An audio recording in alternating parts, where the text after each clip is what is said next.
నా మొగడు రోజు డ్యూటీకి పోయి రోజు 12 గంటలకు వస్తాడు. ఏం చెప్తాడో ఏం కథనో ఏం అర్థమైతే తలకాయ పాడైతాంది, రివ్వాలు పడతాడు.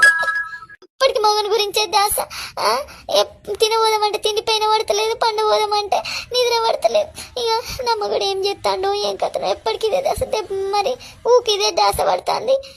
తెలివి తక్కువదన్నాను అంటారు. మొగని గురించి మంచిగానే పని చేస్తుంది, షార్ప్గా మెదడు పని చేస్తుంది. ఏం చేద్దాం, అట్లనే పని చేస్తుంది మెదడైతే. మొగని గురించి ఆలోచనగా ఒక్కటే పని చేస్తుంది. మిగతా ఏం దాసన పడతలేవు. ఎట్లనో ఏం కథనో నా బతుకు.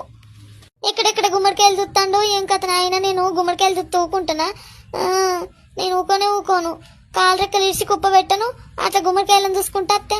అబ్బో, నేను చాలా షార్పు. ఇంట్లో ఉండైనా అంత కనిపెడతా అంట. గుడ్డుగాలు నేను. అబ్బో, నా మగని గురించి ఎంత మైడ పని చేస్తుంది అంటే అంత పని చేస్తుంది నాకు. సరే బంగారు తల్లి, నువ్వు వండుకో అమ్మ.